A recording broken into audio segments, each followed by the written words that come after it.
Come, now's the time to worship. Come, now's the time to give your heart for your God. Aujourd'hui, j'ai un thème très spécial que Dieu m'a mis sur le cœur. Et le thème est « Est-ce que Dieu peut nous poser des questions à nous, les humains ?» Je sais maintenant je pose la question, est-ce qu'on peut poser des questions à Dieu? Chacun de vous dirait oui. Et si je vous dis, est-ce que toi, tu as une réponse que tu veux lui poser? Et tu sais que Dieu va te répondre? Oui, bien sûr, je vous entends même crier, oui, oui, oui. On a tous beaucoup de questions. Et en partie, Dieu nous répond par sa parole, des prédications, par le Saint-Esprit, parfois directement dans ton cœur. Mais ce n'est pas mon thème aujourd'hui.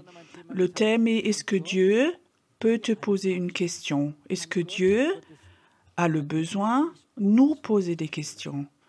C'est difficile, mais on réfléchit peu à ça. On est tellement on a le focus que nous, on pose des questions. Imaginez que cet après-midi, chacun de vous aurait une réponse sur 3 questions. On aurait un immense ordinateur qui irait directement au ciel et chacun peut poser 3 questions. Chacun de vous dirait oui et aurait beaucoup de questions, beaucoup plus. Quelles sont les réponses que les gens posent en général? Est-ce que Dieu, tu m'aimes? Dieu, tu peux m'utiliser? Dieu, est-ce que ma fille va trouver un mari? Est-ce que je dois vendre ma maison ou pas? Est-ce que je dois prendre ce travail? Est-ce que je dois faire ceci ou cela? On a tellement de questions. Et cet après-midi, j'aimerais enlever ce thème que nos questions, mais est-ce que Dieu, lui, peut poser des questions? On va commencer avec la Bible. Qu'est-ce que dit la Bible de ceci? Est-ce que Dieu a posé des questions à des gens, à des humains? Qui est la première personne à qui Dieu a posé une question? C'était Adam. Adam a péché dans le paradis et Dieu vient et dit « Adam, où es-tu » Adam s'était caché derrière les arbres. Il était nu. Il avait une mauvaise confiance. Il se cache. Est-ce que Dieu savait où il était? Oui, bien sûr. Dieu est omniprésent. Il voit tout. Mais tout de même, il a appelé « Adam, où es-tu » Jusque Adam est venu, Adam se cachait parce qu'il avait péché. Et beaucoup de gens se cachent de Dieu parce qu'ils ont péché. Et je veux te dire, Dieu appelle les pécheurs. Adam avait fait une faute, il a péché, mais il disait, mais c'est pas ma faute, ma femme m'a donné le fruit, elle a d'abord essayé, elle a dit il est bon, il m'a donné, il m'a dit fais aussi, mange aussi. Et Dieu l'a chassé du paradis après. Moi, je crois quand Dieu a appelé Adam, où es-tu? Et s'il était tout de suite venu et il avait dit, Dieu, je suis désolé, j'ai péché, j'ai fait quelque chose de terrible. Dieu, tu es un Dieu de la grâce, de la bonté. S'il te plaît, pardonne-moi. Je crois, Dieu lui aurait pardonné. Mais il s'est caché. Et je crois qu'on vit dans un temps où dans notre pays, il y a des milliers de personnes qui se cachent de Dieu parce qu'ils ont péché, parce qu'ils sont nus devant Dieu, parce qu'ils savent, ils n'ont rien à lui donner. Et Dieu appelle en ce moment, il appelle. Où es-tu? Viens, Dieu. C'est un Dieu, tu n'as pas besoin d'avoir honte, mais Dieu va te pardonner. Même si tu te sens nu devant Dieu, il voudrait te donner quelque chose de merveilleux. Te donner l'habit de justice pour que tu le mettes et que tu peux être devant lui. On a un Dieu qui appelle les gens. Où es-tu? Peut-être que tu es sur Internet et tu regardes maintenant cette prédication. Mais je veux te dire, Dieu t'appelle. Où es-tu? Viens à moi. Ne te cache pas derrière une religion. mais je te connais, je sais où tu es, et je t'appelle. Et ça a une raison pourquoi je t'appelle. Et la deuxième personne de la Bible que Dieu appelle, où Dieu pose une question, c'est Caïn. Caïn a tué son frère. C'est terrible, par jalousie. Il tue son frère. La Bible dit que le sang de Abel criait jusqu'au ciel et Dieu avait vu. Et alors Dieu va chez Caïn et pose une question. Caïn, où est Abel? Et Caïn répond, est-ce que je suis responsable pour mon frère? Qu'est-ce que c'est donc comme réponse, ça? Il vient de tuer son frère et il donne cette réponse terrible. Dieu savait, mais il voulait avoir une autre réponse.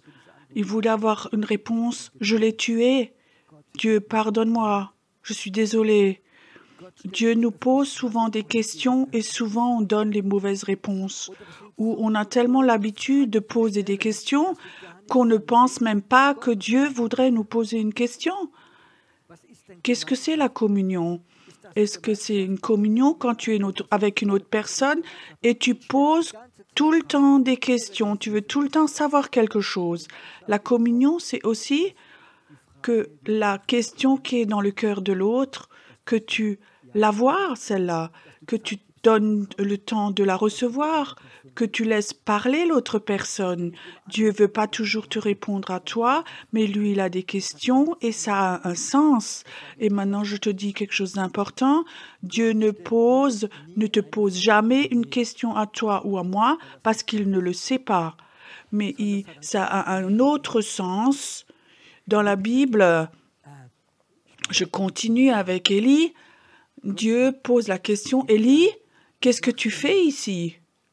Tu sais ce que faisait Élie à ce moment? Il était en fuite, il avait une grande victoire, il a tué les prêtres Baal, et tout d'un coup, Jézabel, la reine, vient, et il a peur d'être tué, et il va dans le désert, il est dépressif et il veut mourir.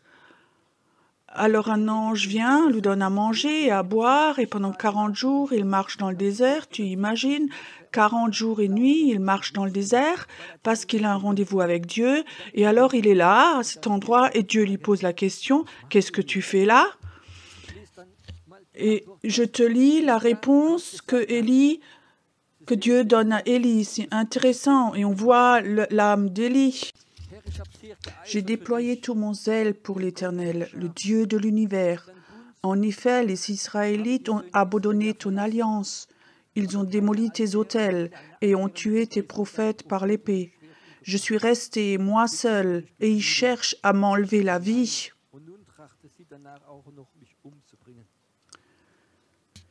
Et il y a un Dieu qui répond.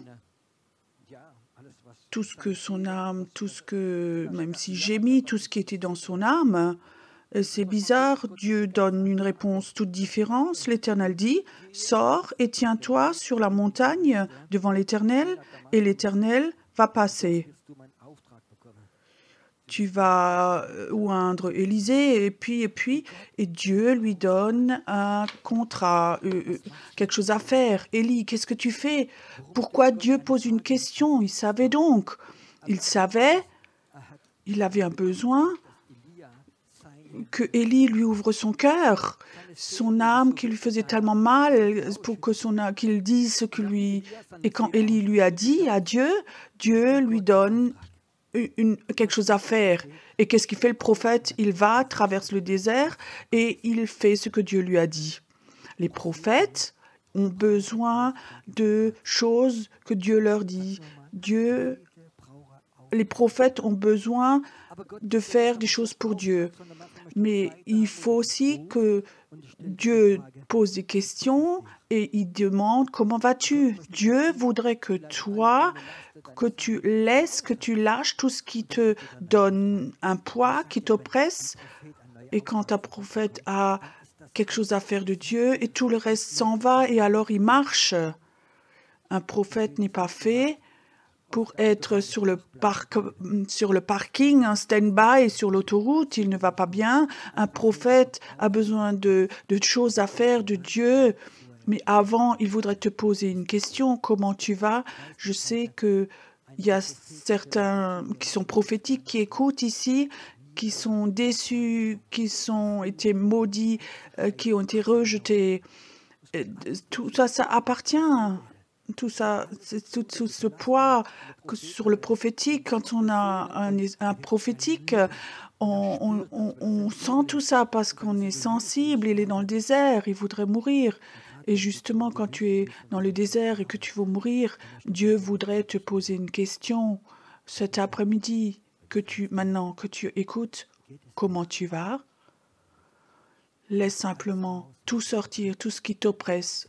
Dis-le à ton Dieu et il va te donner une nouvelle fonction. Et il te donne cette nouvelle chose à faire et à la fin, Dieu lui dit, Élie, il y a 7000 personnes dans cette ville, dans ce pays. Tu es pas seul et ils n'ont pas plié leurs genoux. Toi, tu n'as pas plié ton genou devant Baal. Il y a 7000 personnes. Et moi, je voudrais te dire, toi qui as un appel prophétique, un esprit prophétique, et tu sens cette isolation, cette solitude, tu es seul. Moi, je veux te dire, cet après-midi, au nom du Seigneur, il y a des milliers de gens prophétiques en Allemagne, en Suisse, en Autriche, en France, en Europe. Ils sont là, ils sont dans le désert et Dieu va commencer à leur donner des contrats, des choses à faire. Moi, je te dis, quand tu fais ce que Dieu te dit de nouveau, alors tout d'un coup, tu es rempli de kérosène et tu vas partir. Dieu voudrait te demander comment tu vas. Tu peux lui dire. Dieu le sait, mais il voudrait que toi, tu lui répondes. Quand tu dis, ça sort de toi, alors Dieu peut mettre ce que lui veut de toi. Dieu te pose la question, comment vas-tu? Je continue dans la Bible. Je veux sauter dans le Nouveau Testament maintenant. Jésus, il y avait tous ses disciples autour de lui et pose une question. Les gens dehors, qui dit-il que je suis? Il le savait, mais il voulait l'entendre de ses disciples. Alors ils disent, certains tu es Élie, d'autres disent un prophète, l'autre ceci, cela. Alors il pose une question encore une fois. Et vous, qui dites-vous que je suis? Et Pierre dit cette phrase merveilleuse, tu es le Messie, tu es le Fils de Dieu, tu es celui qui est venu et pour tout transformer. Jésus voulait que Pierre exprime cela. Il voulait que Pierre apprenne ce que ça a comme puissance de reconnaître ce que Jésus est le Fils de Dieu. Peut-être que Dieu voudrait te demander cet après-midi, qui suis-je pour toi? Quand Jésus te demande et te demandait qui je suis pour toi, et toi tu peux lui donner une réponse. Au fond de ton cœur, tu es Jésus, le Fils de Dieu, tu es mon Sauveur, tu es celui qui est mort pour mes péchés, tu es celui qui me donne la vie éternelle, tu es celui qui m'aime, tu es mon berger, tu es mon Sauveur. Et maintenant, Dieu veut te poser une question pour que tu répondes.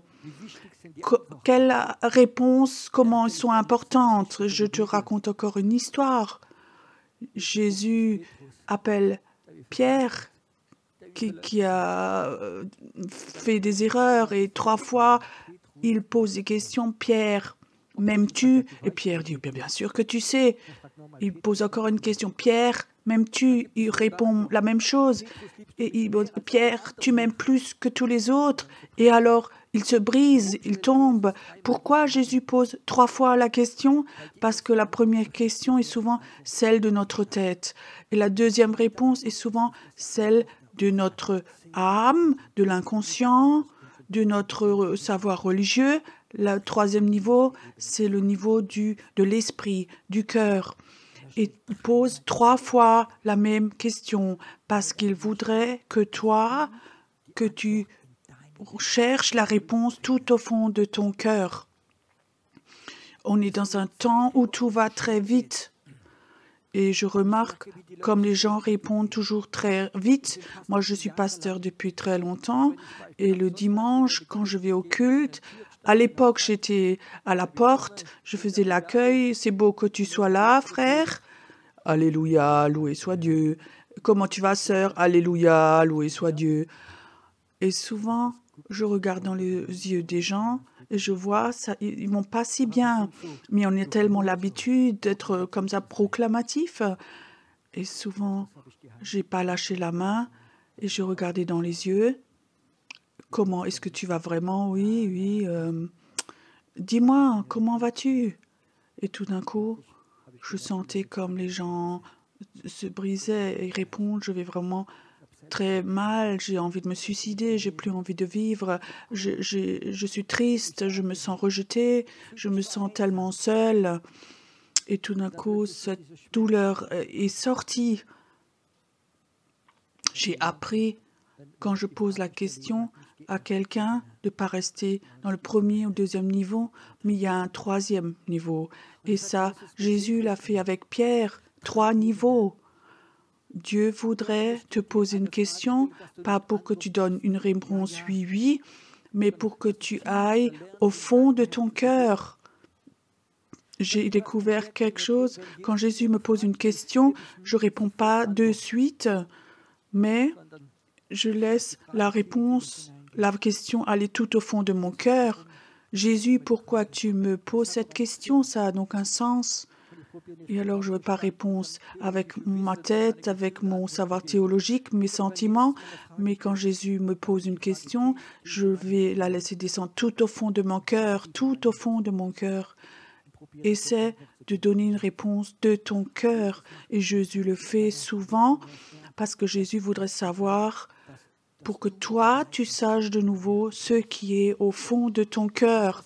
Parfois, on est tellement préoccupé qu'on ne sent même plus ce qui est là en nous. Est-ce que vous connaissez, quand vous êtes dans un projet, tu es tellement occupé que tu oublies même de boire ou de manger? Ce signe, il faut que tu bois ou il faut que tu manges, est parti parce que tu es tellement occupé. Peut-être que tu remarques que tu n'as pas bu parce que tu es faible, que tu as mal à la tête ou que tu es en une hypoglycémie et tu te dis mais qu'est-ce qui m'arrive? Mais oui, j'ai oublié de manger, tu es tellement occupé. Parfois, en tant que chrétien, on est tellement occupé qu'on ne remarque même plus que dans notre cœur, il y a un vide, sa communion avec Dieu, de l'amour, de la rencontre, une parole de Dieu. Et parfois, Jésus voudrait te poser une question. Qu'est-ce que tu fais donc? Pourquoi tu fais toutes ces choses maintenant? Alors ne dis pas tout de suite, oui, oui, Jésus, tu vois donc, il faut que je fasse ça et ça. Jésus ne te pose pas la question pour que tu lui expliques, mais il te pose la question pour que toi, tu ailles au fond de ton cœur. Comment vas-tu? Pourquoi tu fais ces choses-là juste maintenant? C'est les questions qui parfois Jésus voudrait te poser. Jésus voudrait que tu ailles bien. Il voudrait être en communion avec toi. Il ne veut pas avoir des petites brebis stressées qui sont sous une pression religieuse et recourir. Mais il voudra avoir un temps avec toi où il te pose une question pour que toi, tu aies à nouveau une relation de cœur avec lui. Je crois que c'est quelque chose qu'on doit de nouveau apprendre. J'ai inscrit certaines questions que Dieu voudrait peut-être poser, peut-être maintenant. Et c'est une question, la première, je voudrais aussi la poser moi en tant que pasteur. Imagine, tu fais un culte, la salle est pleine, et j'aimerais bien demander les gens, ou toi, si tu étais là, pourquoi est-ce que tu es ici? Quelle est ta motivation pour être là au culte? Est-ce que tu crois qu'il y aurait des réponses intéressantes? Oui, je me sens obligé, je suis chrétien, je suis responsable, je vais dans la maison de l'Éternel. Oui, je fais le service, j'ai une responsabilité, je vais être en communion, j'ai des amis, après on va manger au restaurant, et puis. L'autre dit oui, j'aime bien la musique chrétienne, j'aime bien faire du soaking, me sentir bien là. Oui, il y a des gens sympas ici qui m'accueillent. Qu'est-ce qu'on peut encore répondre? Peut-être qu'il y a des hommes qui disent « Waouh, oh, il y a de belles filles ici, peut-être que j'en aurai une ici. » Je te pose la question « Qu'est-ce que tu fais ici ?»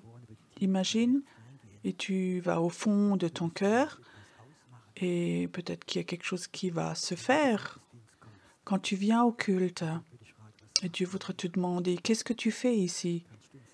Est-ce que tu peux lui dire « J'ai soif de toi, j'ai envie de te voir, j'ai envie de venir vers mon Père, j'ai envie de t'adorer, de te louer, j'ai envie d'avoir cette communion avec toi, d'être dans ta présence. J'ai soif d'être dans ta présence, de te louer. » Est-ce que tu crois que c'est une différence d'attitude de cœur que les motivations auparavant que j'ai exprimées? Dieu voudrait souvent nous poser des questions et j'aimerais peut-être te dire des choses que Dieu a moi, des choses que Dieu m'a posées à moi, des questions.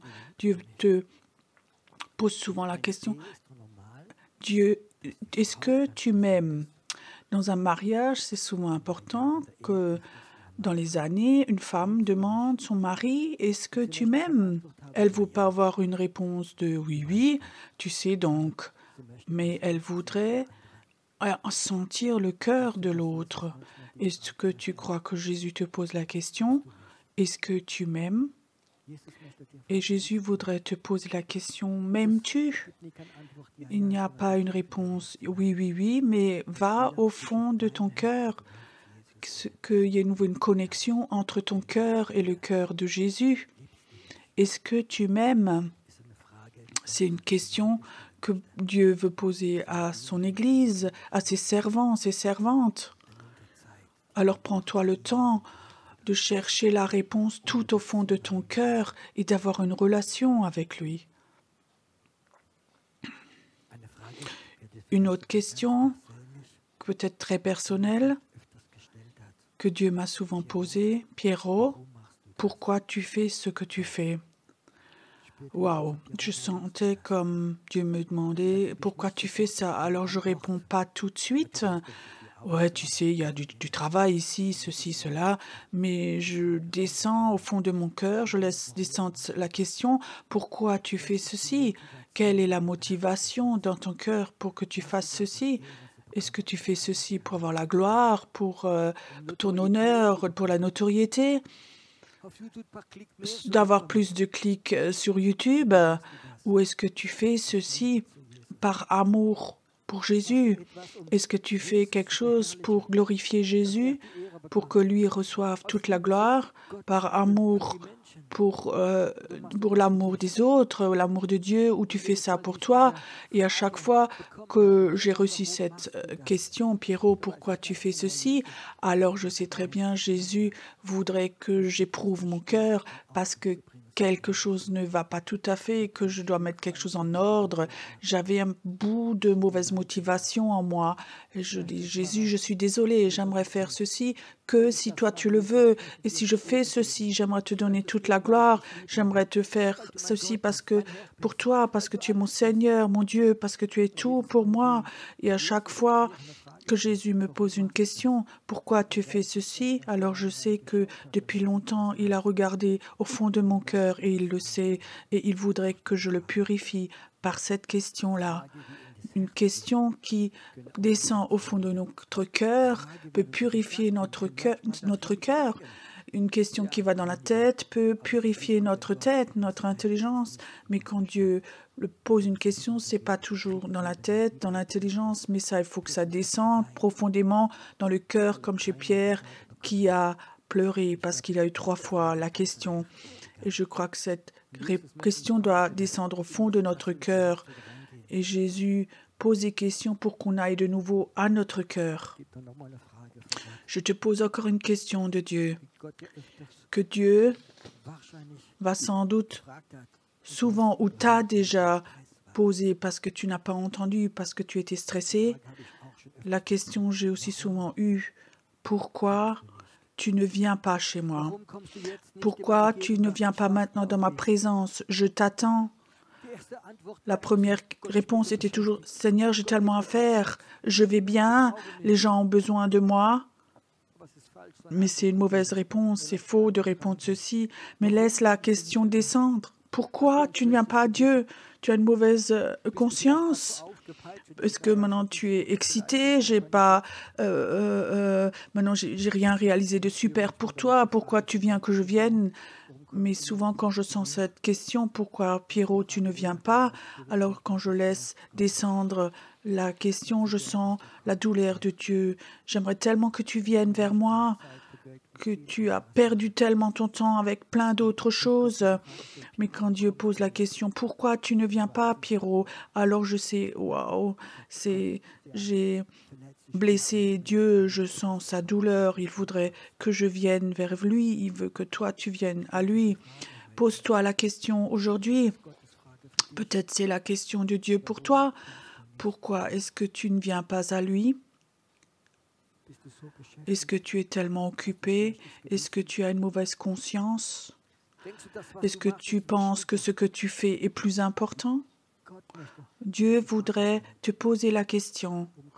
Pourquoi tu ne viens pas quand je t'appelle? J'ai couvert la table pour toi tous les jours. Dans Ésaïe, il est écrit, viens à Dieu aussi longtemps qu'il est prêt. Tu sais, quand Dieu est parfois, il est tout prêt, il te pose une question, alors prends-toi le temps et viens à lui, c'est vital. Et c'est la raison pourquoi certains chrétiens sont sans force, sans puissance. Une autre question que Dieu m'a souvent posée, Pierrot, est-ce que tu as pardonné? Quand une personne m'a peut-être blessé, critiqué, oppressé, Pierrot, est-ce que tu as pardonné à cette personne? Et pardonner, c'est quelque chose dans mon cœur, dans mon principe. Je vais toute ma vie pardonner. Je vais pardonner. Et je le dis aussi. Je veux chaque personne pardonner. Oui, Seigneur, j'ai pardonné. Pierrot, t'as vraiment pardonné? T'as pardonné au fond de ton cœur? Oui, oui, oui, tu sais donc, je lui ai pardonné. Je ne voudrais pas forcément aller avec lui en vacances, mais oui, je le bénis, j'ai pardonné. Pierrot, tu as vraiment pardonné? Et alors parfois, ça va dans ce troisième niveau. Tu sais, quand tu pardonnes vraiment, alors tu as un amour surnaturel de Dieu pour cette personne. Quand Dieu me pose la question, est-ce que tu as pardonné? C'est pas qu'il veut me gronder avec son doigt, mais c'est important pour moi, pour mon cœur, qu'au fond de mon cœur, que j'ai pardonné dans ma vie. Pose-toi la question. Peut-être que Dieu te la pose aujourd'hui. Est-ce que tu as vraiment pardonné? Tu sais, quand tu pardonnes, Dieu te pardonne aussi. Alors tu es libéré. Est-ce que tu as pardonné? Peut-être que je reviens à une question.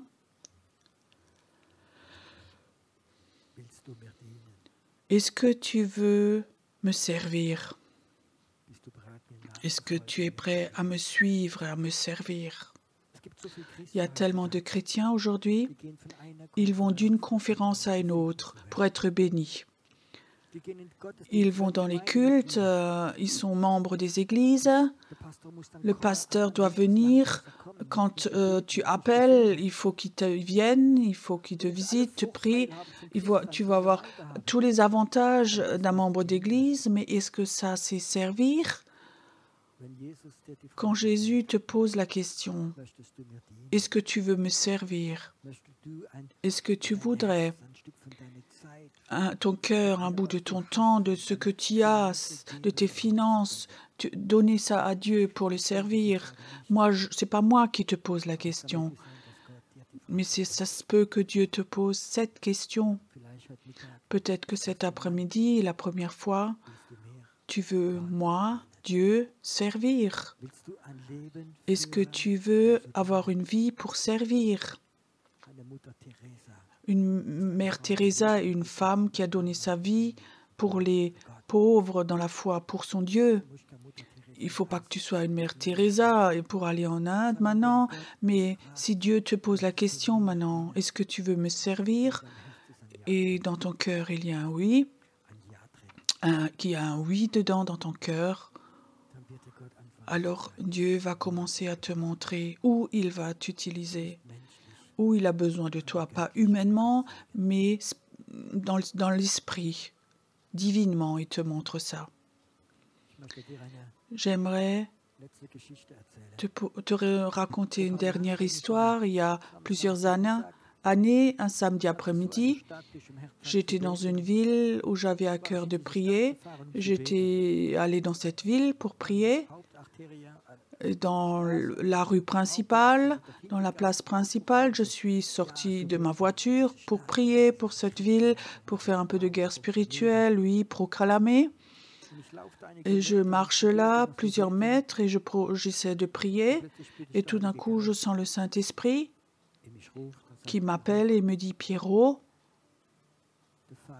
le Père t'appelle, il a un rendez-vous avec toi. » D'abord, j'avais des doutes, c'est quelqu'un qui veut m'enlever de mon moment de prière, mais je sentais que c'était le Saint-Esprit. Et il dit « Regarde là devant sur la place. Dehors, il y a une terrasse là.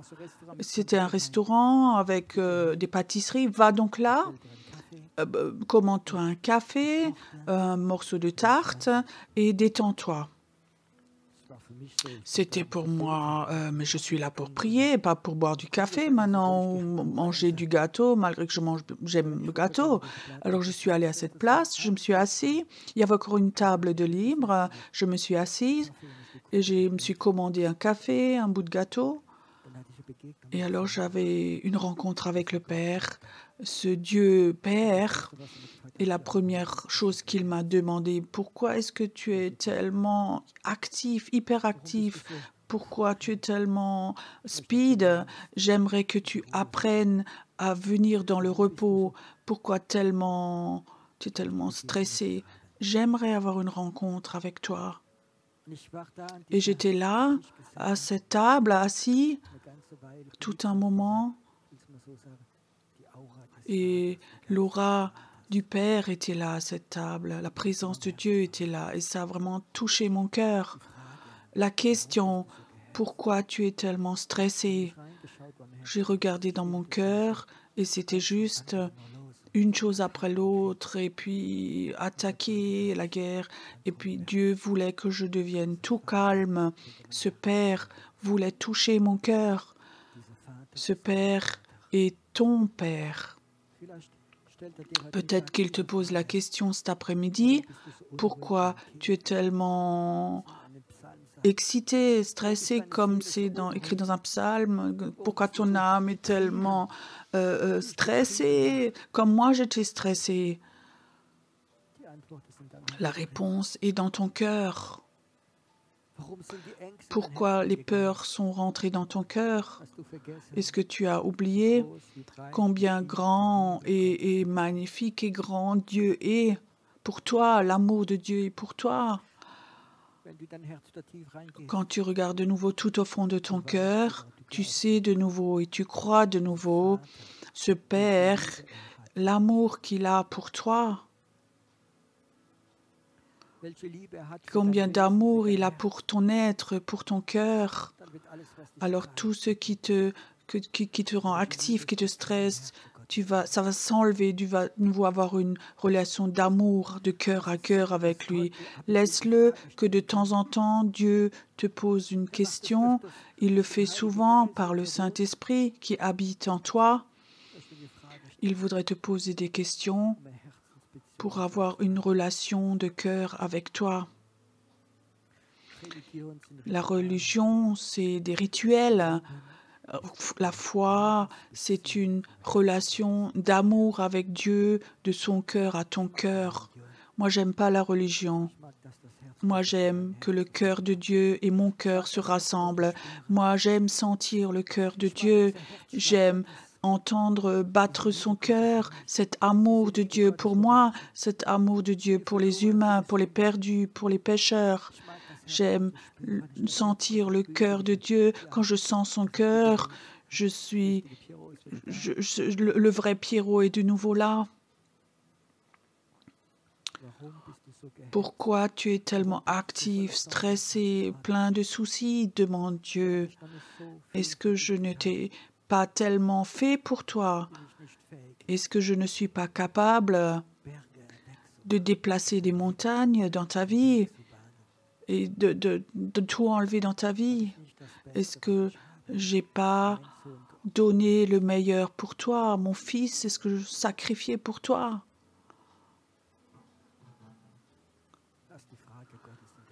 Laisse cette question de Dieu descendre au fond de ton cœur. Peut-être les prochains jours, tu vas de nouveau te rappeler et tu ouvres ton cœur et Dieu pose des questions. Le Saint-Esprit en toi pose des questions, donne des réponses. Apprends à pas toujours poser des questions, mais à répondre aux questions de Dieu dans ton cœur. Je ne sais pas pourquoi, mais je sens que mon Dieu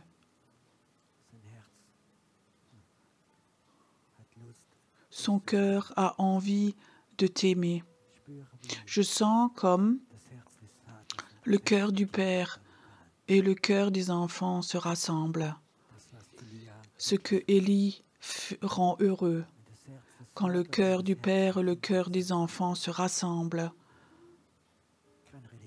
Pas une religion, une relation de cœur avec Dieu, une relation de cœur avec Jésus-Christ. Laisse cette question te toucher. Peut-être tu vas même inscrire certaines questions que tu as entendues, te les inscrire et cette nuit tu vas réfléchir à tout cela et répondre à Dieu. Je crois, pour moi, c'est important, plus important d'entendre les questions de Dieu que moi, que je lui pose des questions.